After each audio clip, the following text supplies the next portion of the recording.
Nos 45 do segundo tempo, caiu uma bomba em Hollywood que pode mudar completamente o rumo do Oscar esse ano. A internet encontrou evidências de que O Brutalista e Emília Pérez, dois filmes de muito destaque nessa temporada de premiações, usaram inteligência artificial na sua produção, o que não é bem visto nem pela academia, nem pelo público e pode fazer esses nomes perderem a chance de levar a estatueta para casa. Na última quinta-feira, os indicados ao Oscar foram oficialmente anunciados e a gente teve alguns plot twists bem chocantes nessa lista. Além, claro, do presente, que foi ver Ainda Estou Aqui com 3 nomeações, em especial a querida Fernanda Torres na disputa pelo prêmio de melhor atriz. Mas calma, eu vou te contar quais foram as reviravoltas dessa corrida pela estatueta e eu vou te dizer como as polêmicas envolvendo inteligência artificial podem impactar o resultado final dessa edição do Oscar.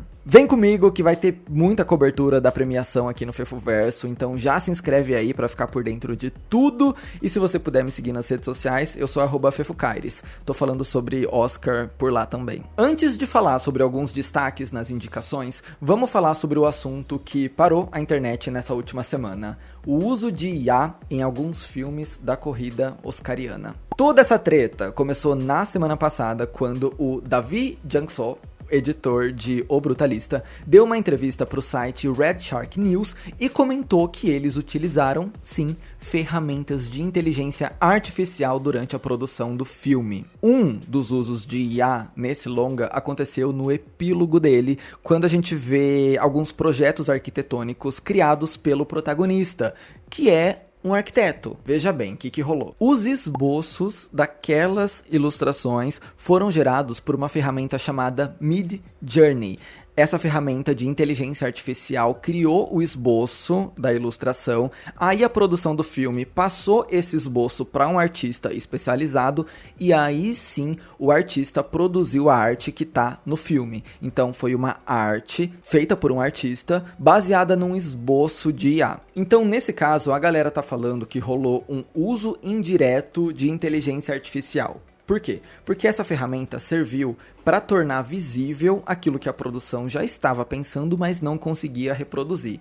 E em tese, ela não teria tirado o trabalho de ninguém, porque no final das contas um profissional ainda foi contratado para fazer as ilustrações finais. Mas, de qualquer jeito, existe uma problemática aí, porque esse é um filme sobre um arquiteto.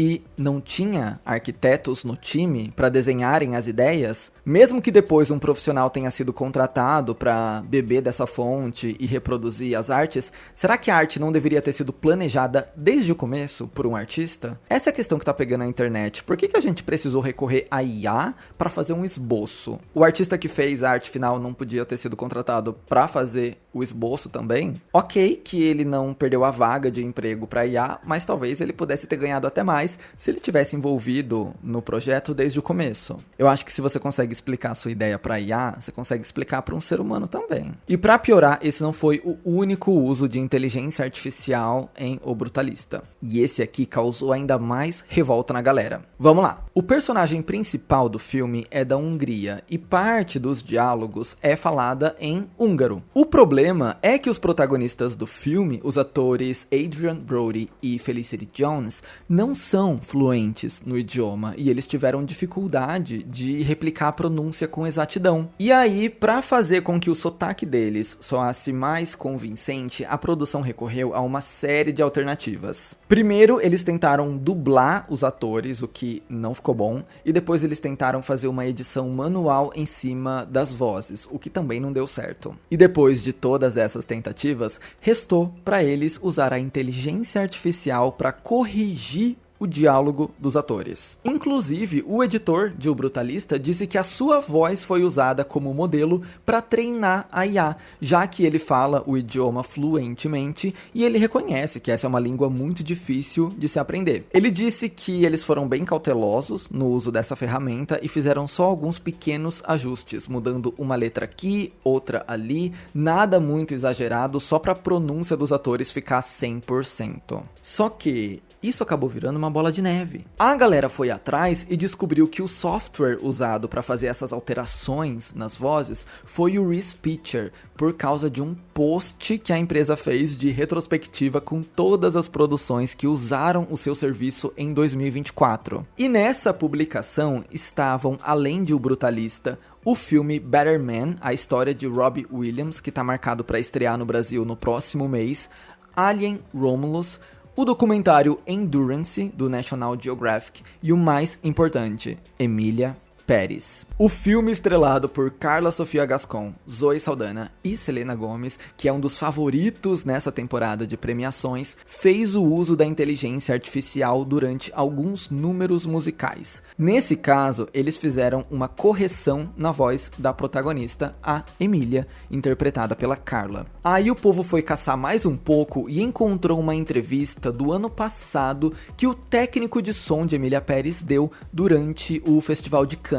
E nesse vídeo ele explica o motivo de ter feito alterações na voz da protagonista. Ele disse que a Carla, como uma mulher trans, tinha dificuldade em alcançar algumas melodias e notas, mesmo eles adaptando as músicas ao máximo para a voz dela. Então, a solução deles foi usar o Reese Pitcher para aumentar o alcance vocal dela. E para isso, eles contaram com a ajuda da cantora francesa Camille, que teve sua voz usada para treinar a IA. E vale dizer que tudo isso foi feito com o consentimento dessa artista, até porque ela também trabalhou compondo a trilha sonora do filme. Quando essa bomba estourou, todo mundo começou a cair em cima desses filmes. Tinha gente pedindo para a academia desconsiderar o trabalho dos atores nas categorias de atuação, porque em algum nível essas foram performances alteradas. E aí, para tentar conter os danos, o Brad Corbett, que é o diretor de O Brutalista, veio a público defender que o fato de terem recorrido ao software não diminui em nada o trabalho dos profissionais em cena. Pro The Hollywood Reporter, ele disse, abre aspas, Adrian e Felicity entregaram performances inteiramente autênticas, fruto de meses de trabalho com uma treinadora de dialetos para aperfeiçoar os seus sotaques. O Reese Pitcher foi utilizado apenas durante a edição de diálogos em húngaro, especialmente para ajustar certas vogais e consoantes, garantindo uma maior precisão. Nenhuma modificação foi feita nos diálogos em inglês. Esse processo foi realizado manualmente por nossa equipe de som em parceria com o Reese Pitcher na pós-produção, com o objetivo de preservar a autenticidade dessas atuações, sempre respeitando o trabalho dos atores. Já no design de produção, nenhuma ferramenta de IA foi empregada na criação ou na renderização dos edifícios.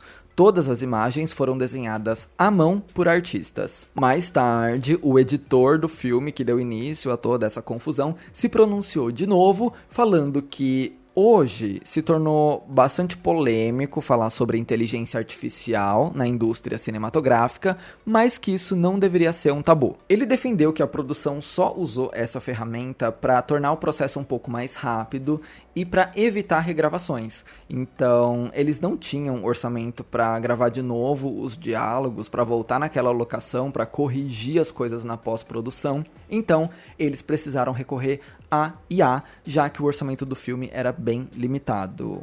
O filme custou acho que 10 milhões de dólares, o que para os padrões de Hollywood é bem pouco. Mas olha, mesmo a equipe tentando amenizar a situação, o estrago estava feito. De acordo com o que especialistas repercutiram na imprensa, isso abalou muito a confiança dos votantes do Oscar, e o Adrien Brody, que interpreta o protagonista, pode ter perdido seu favoritismo na corrida. Ele vinha de uma ascensão bem grande, ele ganhou o Globo de Ouro de melhor ator em drama, mas pode ser que a sorte não se repita nessa cerimônia do Oscar. Como eu te disse, recentemente a gente conheceu os indicados e apesar das polêmicas, ele apareceu sim na lista de melhor ator. Mas isso já era esperado, porque essa treta do filme ter usado IA rolou quando já estava perto do prazo dos votantes enviarem os seus nomeados, e grande parte já tinha feito isso. Então não é como se fosse mudar muita coisa. Não rolou uma campanha contra o Brutalista, não deu tempo disso acontecer, foi muito em cima. O consenso é que apesar da indicação,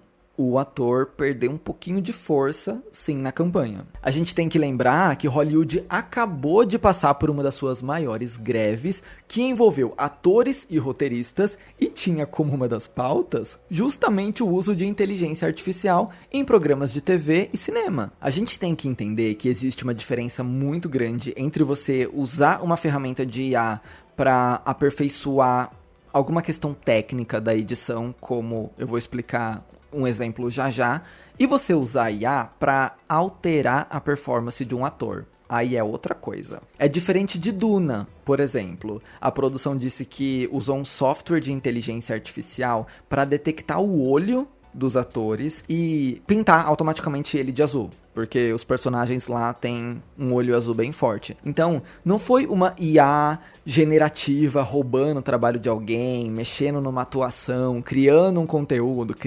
copiando um conteúdo de outro lugar. Não, foi só um editor, um profissional que estava no computador trabalhando, então o emprego dele continuou garantido, e ele usou uma ferramenta de IA para pintar os olhos dos atores de azul. É um outro exemplo, entendeu? Aqui a inteligência artificial foi utilizada por um humano para aperfeiçoar uma técnica de edição. A inteligência artificial generativa, que é a usada em O Brutalista, copia coisas de bancos de dados, copia outros artistas para criar algo novo. E a gente sabe que o Oscar é bem rígido em relação a cópias. Tanto é que nesse ano, a trilha sonora de Duna Parte 2 foi desqualificada, porque ela repetia trechos da trilha sonora do primeiro filme. Olha que doido. E nas regras da premiação, só é permitido 20% de similaridade com outros projetos. Então, por Duna Parte 2 ter músicas de Duna Parte 1, já não pôde mais concorrer como trilha sonora. Inclusive, já que o assunto é Duna, saiba que essa estremecida na campanha do Adrien Brody aumentou as chances do Timothée Chalamet levar a estatueta para casa. Isso porque o Timothée foi indicado na mesma categoria, melhor ator, pela sua performance como Bob Dylan no filme Um Completo Desconhecido. E ele pode disparar na disputa agora, porque nessa conversa de IA, trabalho dos atores, o que é preparo, o que não é, além de não ter recorrido à inteligência artificial, o Timothée aprendeu a cantar e tocar 40 músicas do Bob Dylan. Então ele vem como um contra-argumento para essa narrativa de IA, o que é muito forte para uma campanha de Oscar. Vale citar que além do Timothée e do Adrien, quem também tá nessa lista de indicados é o Colman Domingo, o Ray Fiennes e o Sebastian Stan. Vamos ver o que é que vai sair dessa categoria. Agora, vamos voltar a falar de Emília Pérez, porque essa polêmica também respingou no filme. O musical, na verdade, tá no olho do furacão desde que foi lançado, né? Eu falei brevemente sobre as polêmicas dele no meu vídeo do Globo de Ouro, mas só pra você relembrar, a primeira grande problemática é que muitas pessoas acusam Emília Pérez de não ter representatividade latina. Apesar de ser uma trama ambientada no México, com personagens mexicanos, o longa, na verdade, tá representando a França nas premiações. O diretor do filme é francês e ele já disse que não precisou fazer nenhuma pesquisa sobre o México para filmar Emília Pérez, porque ele já sabia tudo que ele precisava saber. Então tá bom. E geralmente produções como essa contam com pesquisas de campo para você conseguir se aprofundar num tema, conhecer uma cultura, evitar o uso de estereótipos. E o diretor, além de ter dispensado toda essa parte que é crucial para um desenvolvimento respeitoso da trama, ele também escalou, na sua maioria, atores estrangeiros para representarem papéis mexicanos. Outro ponto que deixou a galera bem incomodada é como a transexualidade foi abordada em Emília Pérez. Olha, pro Omelete, a jornalista trans Carol Fitzpatrick reclamou que a Emília é uma personagem mal escrita e estereotipada. Já o Caio Vasconcelos apontou sobre um outro problema: a transição de gênero dela ser associada a uma maneira de escapar da vida do crime. Para você ter ideia de como tá a rejeição desse filme, o diretor cancelou uma sessão de perguntas e respostas que ele ia fazer na Cineteca Nacional do México. E depois ele emitiu um pedido de desculpas para quem possa ter se ofendido com a produção dele. Abre aspas. Se algo em Emília Pérez parece ofensivo, peço desculpas. Meu objetivo não era dar respostas. O cinema não responde, ele questiona. Talvez as perguntas do filme estejam erradas, mas eu achei interessante explorá-las. Não quis ser pretensioso. E apesar disso, o filme foi o recordista de indicados ao Oscar 2025 e ele apareceu nas seguintes categorias: trilha sonora, canção original, melhor atriz, com a Carla sendo a primeira atriz abertamente trans indicada nessa categoria, roteiro adaptado, atriz coadjuvante, melhor filme internacional, maquiagem e cabelo, melhor direção, melhor montagem, melhor fotografia e melhor som. Meu Deus! Agora a gente vai ter que esperar pra ver se essa confusão envolvendo o IA vai prejudicar o filme de algum jeito. E com todos esses desdobramentos, quem sai ganhando é a gente. O Brasil não para de crescer nas pesquisas. Nós estamos no Oscar de 2025, representados por Ainda Estou Aqui, que tá indicado como melhor filme internacional, melhor filme, primeira vez que uma produção brasileira é indicada nessa categoria, e melhor atriz com a queridíssima Fernanda Torres. Veio aí, nós vencemos demais. E com certeza a press tour que a Fernanda fez nessas últimas semanas ajudou bastante o filme a conseguir um lugar na premiação. Ela participou de 2 talk shows famosos nos Estados Unidos. Ela foi no Live with Kelly and Mark, da ABC, e depois ela apareceu no programa do Jimmy Kimmel, que é bem grandão, e muitos veículos americanos também trabalharam dia e noite para fortalecer o nome da diva. Como esquecer a Variety da Silva? A revista conceituada fazia uma reportagem por dia aclamando o trabalho da Fernanda. E tudo isso pode ter colocado a gente lá na frente dessa disputa. Como eu falei no vídeo do Globo de Ouro, provável que a maior concorrente da Fernanda Torres seja a Demi Moore pelo seu papel em A Substância. E é muito incrível, porque a gente já estava contando com uma indicação na categoria de melhor filme internacional e a gente estava torcendo muito para Fernanda aparecer na categoria de melhor atriz. Agora, na categoria de melhor filme, foi uma grata surpresa. Melhor que isso, só se a gente tivesse aparecido na categoria de melhor roteiro adaptado também, porque vamos combinar que merecia. Aliás, surpresa foi Wicked não ter aparecido nessa categoria. Apesar disso, o filme teve muitas indicações nas categorias principais, diferente de Rivais, meu filme favorito de 2024, que foi totalmente esquecido e esnobado pela academia. Gente, em que mundo a trilha sonora de Rivais não merece uma indicação? Eu não posso estar vivendo no mesmo mundo que vocês. Outra surpresa da lista foi Nosferatu. Apareceu em várias categorias e deixou seu nome registrado já nessa edição do Oscar. E assim, eu acho que a Margaret Qualley deveria ter sido lembrada na categoria de melhor atriz coadjuvante também. Mas beleza. Eu vou deixar um link aqui na descrição para vocês conferirem todos os indicados. Não vou falar nome por nome aqui. Esse vídeo foi mais para você entender quais são as polêmicas que estão orbitando essa edição do Oscar antes da noite chegar. Já tem muita história para contar e o evento acontece só em março. Imagina que campanha selvagem os filmes estão preparando pro próximo mês e meio. Com certeza tem muita coisa para sair e provável que essa polêmica da IA nem seja a última reviravolta da campanha oscariana, tá bom? Porque os estúdios agora vão começar a mexer os pauzinhos pra diminuir uns filmes e levantar os seus. Faz parte do jogo. Se inscreve aqui no Fefuverso, porque eu vou manter você atualizado de tudo que tá rolando no Oscar. E quando a cerimônia acontecer, a gente volta aqui pra dar um resumo da noite. Com certeza vai ser histórico. Só de ter a Fernanda lá, é surreal que isso tá acontecendo. A gente tá passando por um período meio conturbado no Brasil, mas é bom saber que a gente ainda encontra motivos pra sorrir e fico feliz de saber que isso tá na cultura também. Um lugar que precisa ser mais valorizado, que precisa de mais investimento, que precisa de mais olhares, mais carinho, mais abraços. Vamos valorizar a cultura do Brasil e torcer pela Fernanda. Esse prêmio, eu não quero colocar muita pressão, mas é tão maior que uma pessoa ganhar. É uma vitória pro Brasil, né? Pra cultura do Brasil, pros nossos profissionais daqui que trabalham há tantas décadas sendo desvalorizados, com teatros fechando.